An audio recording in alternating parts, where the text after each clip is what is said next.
85। Range का मतलब होता है मैक्सिमम माइनस मिनिमम। सबसे बड़ा नंबर 85, सबसे बड़ा नंबर माइनस सबसे छोटा नंबर। यस सही सर, है 85 ही है। गुड, ये सेम ही क्वेश्चन आ गया। फटाफट बताइए इसका आंसर।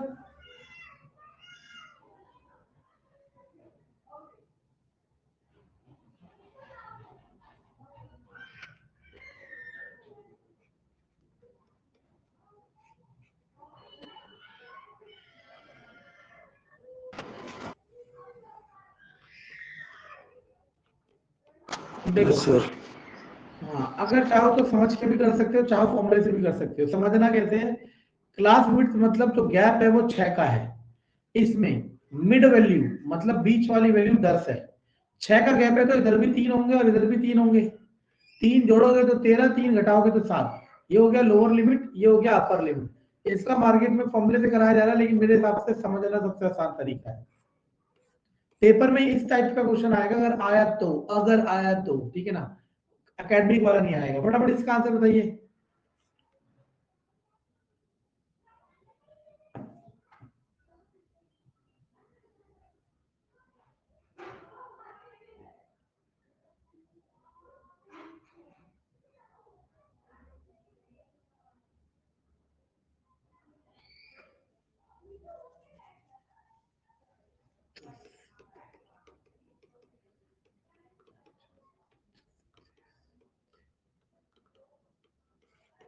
थर्टी फाइव 25 और 30 एक बार चेक कर लेते हैं।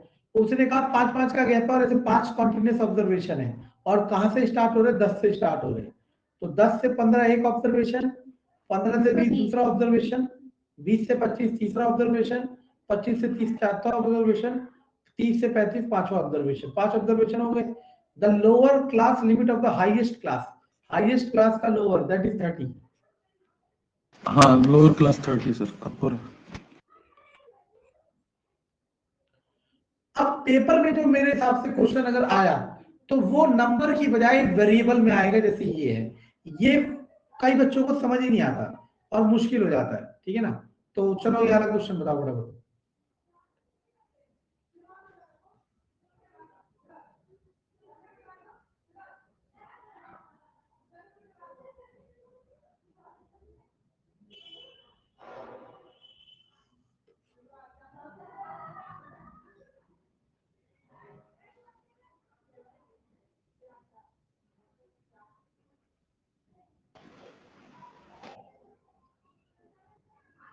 2m minus 1।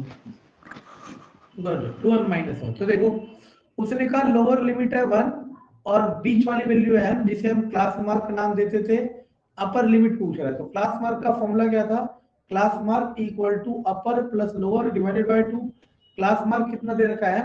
अपर आपको पूछ ही रहा है, लोअर दे रखा है 1 डिवाइड बाय 2। 2 उधर जाएगा तो 2m equal to u plus 1, u equal to 2m minus 1।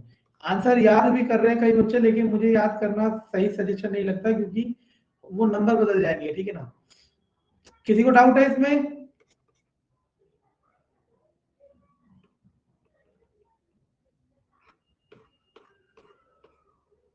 Okay, फटाफट बताइए इसका आंसर।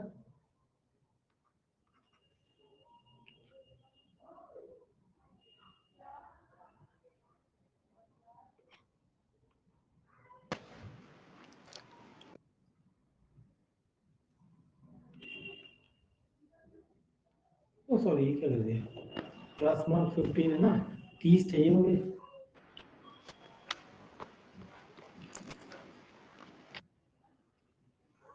आपको क्लास मार्क 15 किसमें ये देखना है, तो 15 इसके बीच में आना चाहिए। Yes sir. दोनों को जोड़ के भाग दो और 5 करें।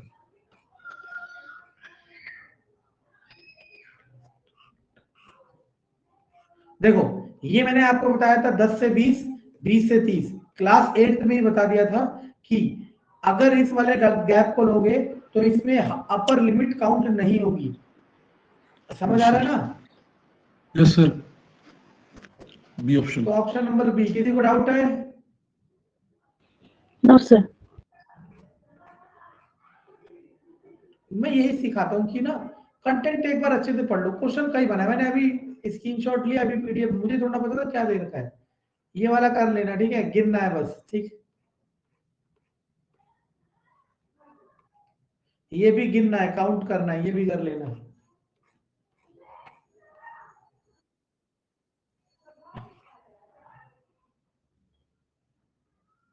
Histogram to represent the following frequency distribution, the adjusted frequency, adjusted frequency क्या होता है? एडजस्टेड फ्रीक्वेंसी सुना है किसी ने? एडजस्टेड फ्रीक्वेंसी ये क्या टर्म होती है भाई? एडजस्टेड फ्रीक्वेंसी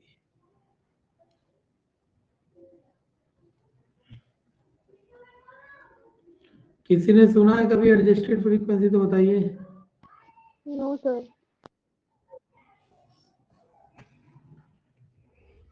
चलो देखेंगे, नेक्स्ट क्लास में बताएंगे, याद दिलाना। ये एफ क्लास मार्क इनटू होता है सर। ये वो नहीं होता लेस देन होगी मोर देन होगी? ये सर एफ बाई कुछ फार्मूला पढ़ा था सर मैंने, F by class mark into L नहीं होता सर वो lower term. Class mark into L, F क्या है यहाँ पे? एफ फ्रीक्वेंसी सर 25 से 45 8 सर, और इसका बीच का 40 60 70 35 और गुणा एल, एल क्या है? लोअर। यस सर, इसका लोअर 25 5 आएगा सर। आंसर तो इसका नहीं 2 दे सर, रखा है। 5 शायद 5 नहीं है सर, मेरे को पता नहीं, कुछ ऐसा पढ़ा था सर मैंने एफ। हाँ पढ़ा होगा, हाँ, मैंने नहीं पढ़ा ना, लेकिन मतलब क्या है एडजस्टेड फ्रीक्वेंसी, मैं जानना चाह रहा हूँ। चलो इसीलिए नेक्स्ट क्लास में बता दिया जाए एडजस्टेड फ्रीक्वेंसी। फॉर्मूला तो गूगल में टाइप करूंगा भी मिल ही जाएगा, लेकिन मैं फॉर्मूले से ज्यादा पहले मतलब तो पता चले, हटाओ, अगली क्लास में बताएंगे, कोई दिक्कत नहीं है। क्वेश्चन नंबर 11 फटाफट बताइए इसका आंसर।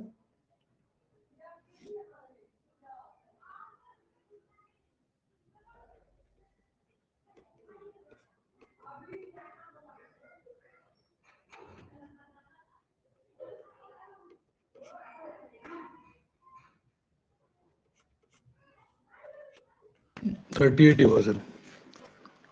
मान लिया आपके 5 नंबर है A B C D E, इनका जो मीन है वो कितना दे रखा है? 30, ये उधर जाएगा, तो A plus B plus C plus D बराबर 150, ये भी लिया, सॉरी ई भी है। अब इसमें से एक नंबर हटा दिया मैंने, मान लिया ई हटा दिया, तो कितने बचे? 4, इन 4 का mean that is A plus B plus C plus D by 4 is 28, and A plus B plus C plus D equal to 112। अब इन पांचों का सम 150 था, 4 का सम 112 है, तो 150 में से 112 जाएंगे तो आंसर आ जाएगा 38। और इसके लिए फॉर्मूला भी बना सकते हैं, लेकिन कोई जबरदस्ती नहीं है, सिंपल इसी तरीके से कर लो।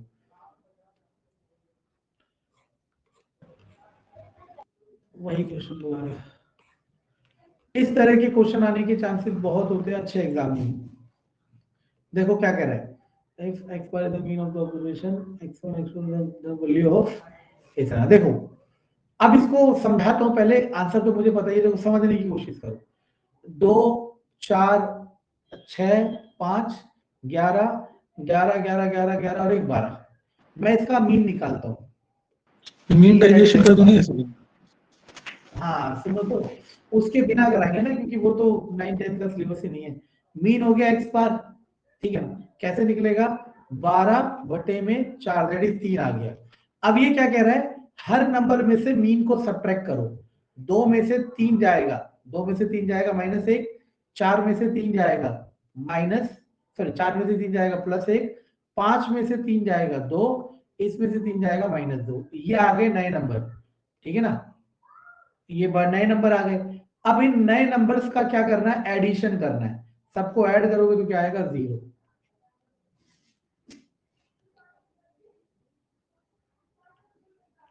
तो अगर आपको कोई डाउट लगे, ऐसा कोई भी क्वेश्चन आए, तो ऐसी 2-3 नंबर लेना, उसका मीन निकाल लेना, नंबर को अपने हिसाब से लेना कि भाग करने में आसानी हो, डेसिमल ना आए, आपका आंसर कभी गलत हो ही नहीं सकता। समझ आया मैंने क्या बताया?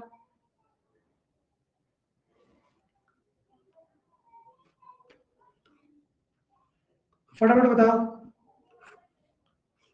फटाफट।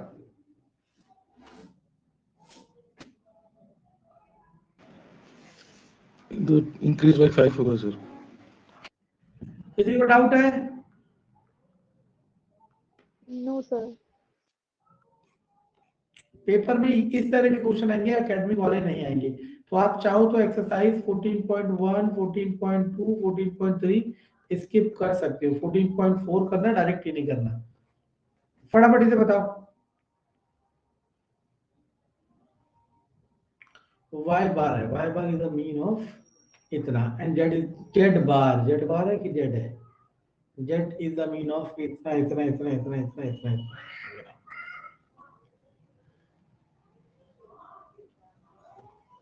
देखो इसको मैं समझा देता हूँ दोबारा। 2 3 4, 4 3 7 और 2 9, ठीक है ना। और यहाँ पे कोई और नंबर 1 2 3, इनका मीन निकालोगे तो कितना आ जाएगा? 9/3, दैट इज 3। इनका मीन निकालोगे इत्तेफाक से, चलो कोई नहीं, 3 3 6, 6/3 2। अब अगर इन सब का मीन निकालते तो क्या होता? कैसे आता? 9 और 6 15/6। वो नंबर मेरे से रैंडम आ गया है ना, कोई बात नहीं। 3 पंजे 3 दूनी यानी कि 2.5 आ गया मीन। और अगर मैं इन दोनों का मीन निकालता, मतलब डायरेक्टली इन्हें जोड़ के बाय 2, तब भी तो 2.5 आता। तो यानी कि आप अगर इसका मीन दे रखा हो और इसका मीन दे रखा हो और आपको ओवरऑल मीन निकालना हो, तो दोनों के मीन को ऐड करके, मतलब उनका एवरेज निकाल देना। Sum of observation divided by number of observation. आपने क्या करा? अब इनको इनको ऑब्जर्वेशन मान लिया, मतलब एक्स बार और Y bar are the 2 observation for taking mean, that is Z. तो जेड कैसे निकलेगा? Sum of observation divided by number of observation. इस तरह के क्वेश्चन आने चाहिए अगर आएंगे तो, क्योंकि इसमें क्या होता है, बच्चा आम बच्चा फंस जाता है। क्योंकि आम बच्चा फॉर्मूले याद कर रहा होता है, फॉर्मूले इसमें याद करे नहीं जा सकते, क्योंकि इसमें इनफाइनाइट पॉसिबिलिटीज क्रिएट करी जा सकती है अगर क्वेश्चन बनाने वाला अपने पे आए तो। ठीक है, जैसे एक और पॉसिबिलिटी है, बताओ 15 का आंसर।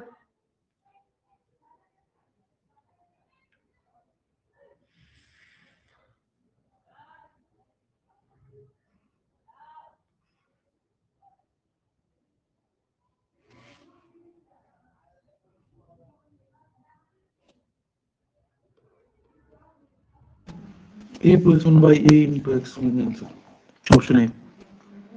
सबको समझ आ गया? Yes sir. पक्का? चलो अच्छी बात है। Question number 16।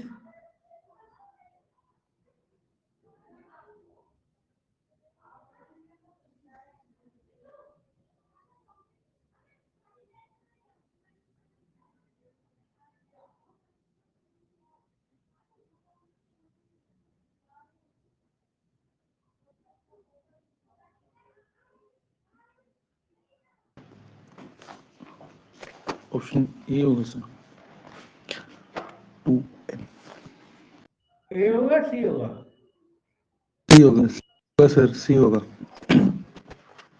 सबको समझ आ गया?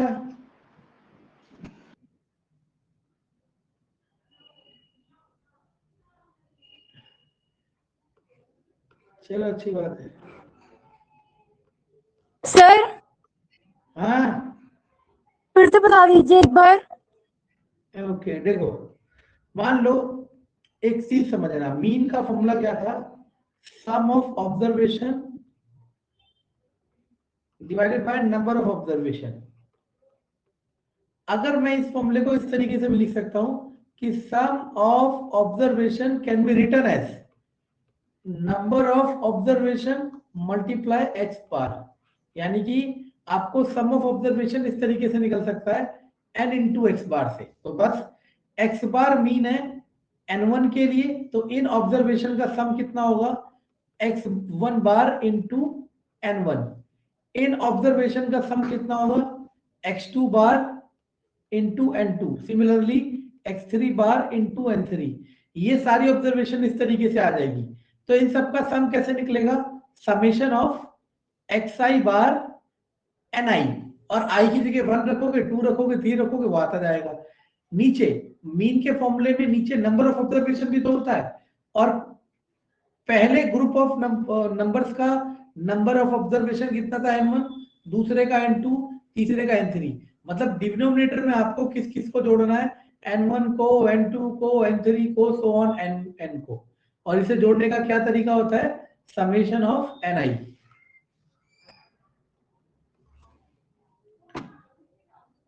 बहुत बच्चे हैं जो याद कर रहे हैं इन सभी फॉर्मूलों को, बहुत बच्चे, ठीक है ना, एसएससी लेवल पे या किसी लेवल पे। हमें याद नहीं करना है, ठीक है ना, समझ आ गया? Yes sir. क्वेश्चन नंबर 17 का आंसर मुझे फटाफट फटाफट। सबसे पहले डाटा को असेंडिंग ऑर्डर में अरेंज करें।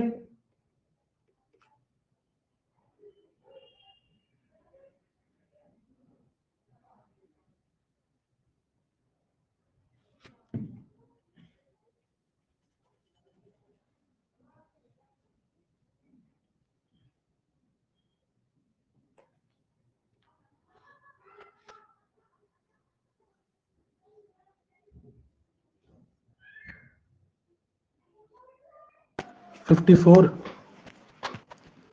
और कोई?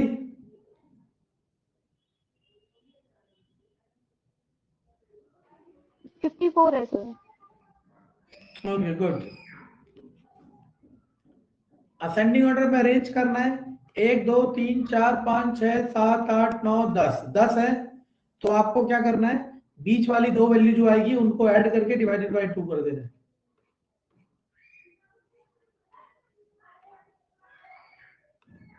इस वाले को ट्राई करो।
For drawing frequency polygon of a continuous frequency distribution, we plot the point whose ordinates are of the frequency of the respected FC का। और देखो याद रखो, क्लास 9th में मैंने आपको बताया था ऑर्डिनेट और abscissa.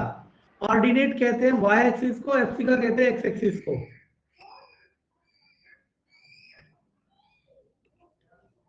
Yes sir, class mark तो होगा। वो कह रहा है, हाँ वो कह रहा है एक्स एक्सिस पे क्या रखते हैं, तो मैंने अभी बताया था इसके बीच वाली वैल्यू रखते हैं। और बीच वाली वैल्यू को हम लोग अभी शुरुआत से क्लास मार्क बोलते आ रहे हैं।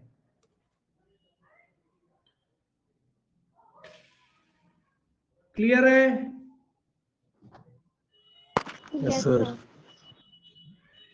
देखो आपको अंतर दिखना चाहिए कि कंपटीशन में जो क्वेश्चन आता है और जो एकेडमिक का क्वेश्चन होता है, दोनों अलग फॉर्मेट पे चल रहे होते हैं, ठीक है ना।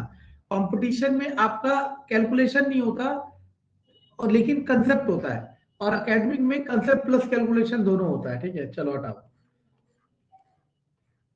मोड बताना है, कोई भी बता देगा। कौन पहले बताएगा? देखो